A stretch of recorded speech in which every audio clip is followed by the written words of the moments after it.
अस्सलाम वालेकुम मेरे तमाम इंडस्ट्रियल रिलेशन के दोस्तों और तमाम स्टूडेंट्स जिनसे मेरी लास्ट टाइम बात हुई थी इंडस्ट्रियल रिलेशन के तमाम मामलात पे, उनको मेरी तरफ़ से अस्सलाम वालेकुम। उम्मीद है आप जहाँ होंगे खैरियत से होंगे। और लास्ट टाइम हमने कुछ यूबीआई सैसी के हवाले से कुछ चीज़ें थी जो हमने सीखने की समझने की कोशिश की थी, और उससे रिलेटेड मेरे पास कुछ सवालात भी लोगों के मौसूल हुए थे जिसके ऊपर मैंने कुछ अपने ग्रुप पे भी जवाब दिया था। अच्छा, प्लस मैं आपको बताता चलूँ कि हमारे जो वर्कर्स काम कर रहे होते हैं यूजुअली जो है, या जो हमारे ऑफिसर्स काम कर रहे होते हैं यूजुअली, उनको ये मालूम नहीं होता कि जो इनके ऑफिस हैं या जो इनके मामलात हैं वो ऐसी कौन सी जगह हैं कि जहाँ पे हम वर्कर्स से कवायद जाके जमा करा सकते हैं। लेट सपोज़ कि अगर हम सिंध वर्कर वेलफेयर बोर्ड की बात कर लेते हैं, जिसके तहत जेज ग्रांट है, डेथ ग्रांट है और हज स्कीम है, इनके लिए अगर हमें अप्लाई करना हो तो इनका ऑफ़िस कहाँ है, तो मैं आपको बताता चलूँगा। अगर आप कराची की बात करते हैं तो कराची में इनका जो लास्ट ऑफ़िस था, जो कि अब तब्दील होकर PCHS में चला गया है, और ये पहले ऑफ़िस जो मौजूद था इनका, ये शारा फैसल पे मौजूद था, जो कि अब PCHS में मौजूद है। और वहाँ पे जाके जो है वो आप सिंध वर्कर वेलफेयर बोर्ड से रिलेटेड जो मामलात हैं उसको वहाँ पे आप डील कर सकते हैं। नर्सरी पे इनका हेड ऑफ़िस होता है और आप वहाँ भी जा सकते हैं इसके लिए, जिससे आप वहाँ से जेज ग्रांट के फॉर्म, डेथ ग्रांट के फॉर्म, आप वहाँ से, या हज के जो एक इनकी स्कीम आती है सालाना, ठीक है, वो आप वहाँ से जाके हासिल कर सकते हैं। इसी तरीके से सोशल सिक्योरिटी के ऑफिस हैं जिनका इनका हेड ऑफिस जो है वो इनका जो है नीपा चौरंगी पे है, और इनके जो हॉस्पिटल्स हैं जिसमें मिसाल के तौर पे इनका एक हॉस्पिटल कुलसुम बाई वली का है, ठीक है, जो बनारस पे मौजूद है, और एक लांडी अस्पताल चौरंगी पे है, जहाँ से वर्कर्स अपनी कोई जो मेजर इंजरीज होती हैं या जो उनके ऑपरेशंस वगैरह होते हैं वो वहाँ से होते हैं, वो करवा सकते हैं जाके। प्लस इनकी डिस्पेंसरीज होती हैं जो कि इलाके में, लेट सपोज़ कि अगर आप कोई इंडस्ट्रियल एरिया में कोई जगह है, कोरंग इंडस्ट्रियल एरिया है, मलिर इंडस्ट्रियल एरिया है, नॉर्थ कराची है साइड है, तो इनकी डिस्पेंसरीज भी वहाँ मौजूद होती हैं, जो कि नॉर्मली OPD वगैरह के सिलसिले में वर्कर जाके वहाँ से अपने फ़वाइद हासिल कर सकता है।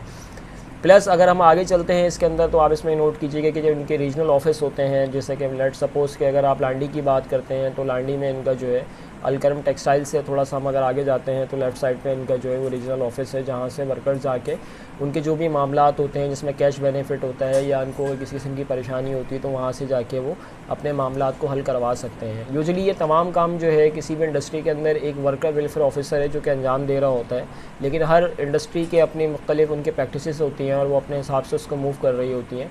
तो इसी तरीके से नॉर्थ कराची का रीजन है जो कि आप पावर हाउस चौरंगी के करीब है, साइड एरिया का है, जो कि बनारस के पास है।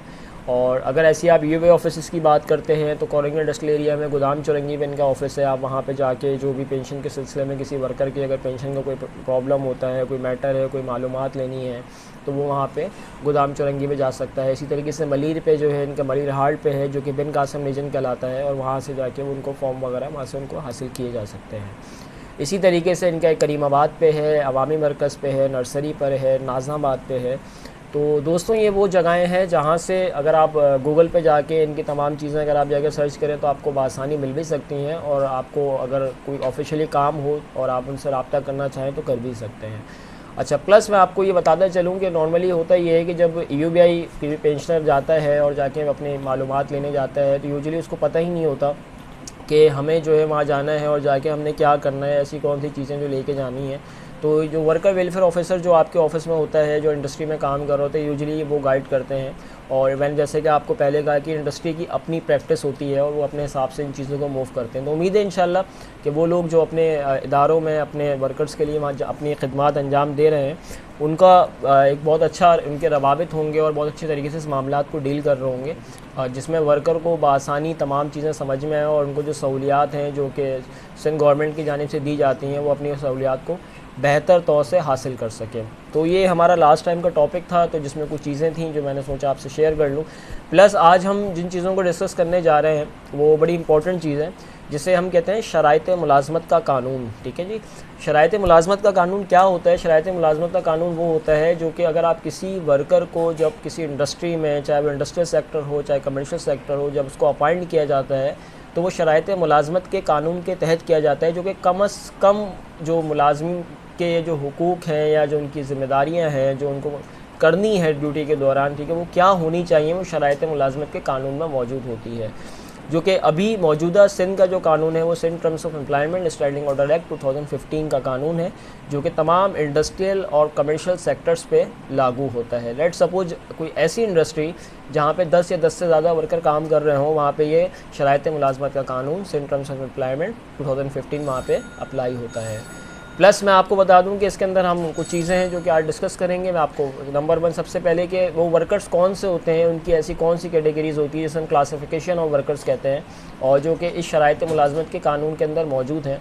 तो सबसे पहले ये चीज़ अपने पास नोट फरमा लीजिए कि 6 कैटेगरीज़ होती हैं वर्कर्स की। नंबर 1 परमानेंट वर्कर, ठीक है, जो कि मुस्तकिल वर्कर कहलाता है। प्रोविजनरी वर्कर, ठीक है, जो कि आर्जी वर्कर कहलाता है। बदली वर्कर, जो कि किसी की जगह पे काम कर रहा होता है किसी स्पेसिफिक टाइम के लिए, ठीक है, किसी शॉर्ट टाइम के लिए या किसी टेम्परेरी टाइम के लिए।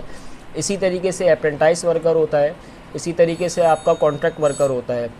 ये तमाम वो लोग होते हैं दोस्तों जो इस क्लासिफिकेशन ऑफ वर्कर्स की कैटेगरी में मौजूद हैं, जो कि Sindh terms of employment standing order act 2015 में मौजूद है।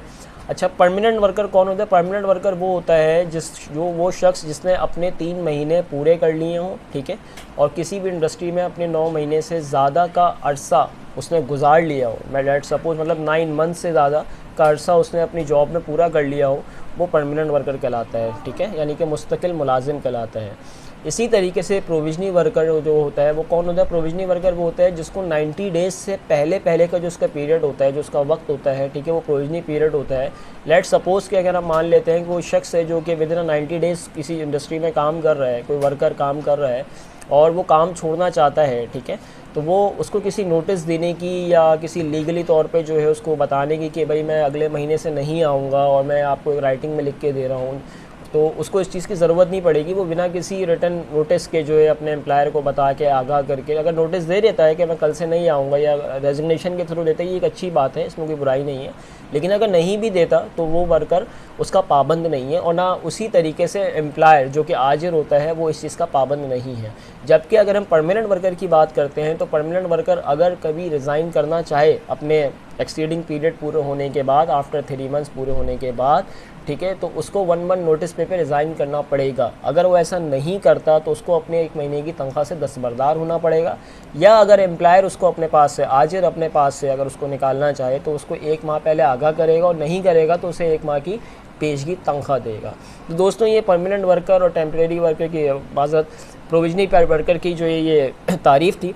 हम आगे चलते हैं बदली वर्कर। बदली वर्कर लेट सपोज कोई मशीन ऑपरेटर है किसी डिपार्टमेंट में, या ऑपरेटर है या कोई टेक्नीशियन है, वो अगर किसी दिन छुट्टी कर लेता है और उसके नीचे कोई वर्कर है जो कि असिस्टेंट है, असिस्टेंट मशीन ऑपरेटर है, ठीक है, या असिस्टेंट टेक्नीशियन है, और वो या ट्रेनी है कोई, और वो उसकी जगह पे उस दिन अगर जॉब करता है, उस दिन अगर काम करता है, तो उसकी जो मरात होंगी वो वही मरात होंगी जो कि उसके सबऑर्डिनेट जिसकी जगह वो काम कर रहा होगा। लेट सपोज अगर एक असिस्टेंट ऑपरेटर ने मशीन ऑपरेटर की जगह 1 दिन काम किया, तो उसकी जो तनख्वाह होगी, जो उसकी वेजेस होगी, वो उसी के हिसाब से बनाई जाएगी। लेकिन ये कानून सिर्फ टेम्परेरी और परमानेंट प्रोविजनरी और परमानेंट वर्कर के उसके ऊपर तलाक होता है। उसके ऊपर मतलब ऐसे कोई टेम्परेरी वर्कर नहीं होगा तो उसके ऊपर ना ये तलाक नहीं होगा उसके ऊपर, ठीक है जी। आगे चलते हैं जी। Apprentice worker. अप्रेंटाइज वर्कर क्या होता है? बेसिकली ये एक हमारा ऑर्डिनेंस है 1962 का, जिसके तहत ये ऑर्डिनेंस का तलाक होता है।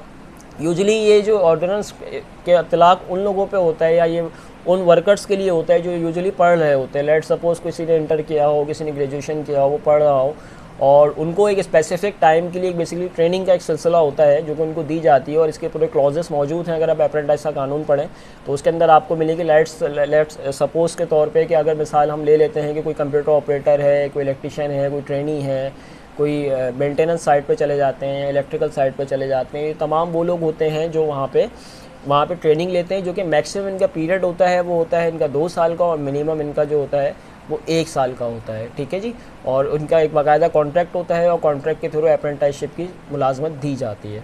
आखिर में आ जाते हैं जनाब हम लोग कॉन्ट्रैक्ट वर्कर पे। अच्छा, कॉन्ट्रैक्ट वर्कर से मुराद ये है कि आप किसी वर्कर को अपॉइंट करोगे तो उसको आप कॉन्ट्रैक्ट पर रखेंगे फॉर अ स्पेसिफिक पीरियड, ठीक है। लेट सपोज आपने उसे 1 साल के लिए रखना है, 2 साल के लिए रखना है, अगर आप उससे कोई मुआहदा करते हैं, लेकिन वो आप किसी थर्ड पार्टी के थ्रू नहीं रख सकते। लेट सपोज कि आपने किसी कॉन्ट्रैक्टर से कहा कि भाई आप मुझे जो है वो थर्ड पार्टी एक वर्कर है मुझे चाहिए जो कि मुझे फ़लाँ नौइयत के लिए चाहिए, तो आप थर्ड पार्टी के थ्रू नहीं रख सकते। बसूरत दीगर कि वो काम जो है वो किसी आर्जी उसके लिए ना हो। मिसाल के तौर पर अगर मुस्तकिल नौइयत का काम है और आप कॉन्ट्रैक्ट वर्कर रख रहे हैं, ठीक है, तो वो आप अपने बिहाफ पे रखेंगे और अपने कॉन्ट्रैक्ट के क्लॉजेज होंगे वो तमाम आपके अपने मौजूद होंगे। तो ये तमाम चीज़ें हैं जो कि क्लासिफिकेशन ऑफ वर्कर्स के अंदर आती हैं। मज़ीद इसके हवाले से अगर आपको कोई चीज़ें समझनी हैं, कोई आपका सवाल है, तो मेरा मोबाइल नंबर जो है वो 0300 2066 048 पे है, या मेरे चैनल पे भी आके आप देख सकते हैं। और आपसे गुजारिश है कि मेरे चैनल को लाइक करिएगा, सब्सक्राइब कीजिएगा, ठीक है। और इंशाल्लाह हम नेक्स्ट वीडियो में दोबारा करीब 1-2 दिन में हमारी दोबारा मुलाकात होगी। और हमने आज जो देखा सीखा, इंशाल्लाह हम कोशिश करेंगे कि इस पर अमल करें। अपना ख्याल रखिएगा और कोशिश करिएगा कि जो चीज़ें मैंने बताई हैं वो सीखें। और मेरी तरफ़ से तमाम लोगों को मेरा सलाम। अपना ख्याल रखिएगा। अल्लाह हाफ़िज़।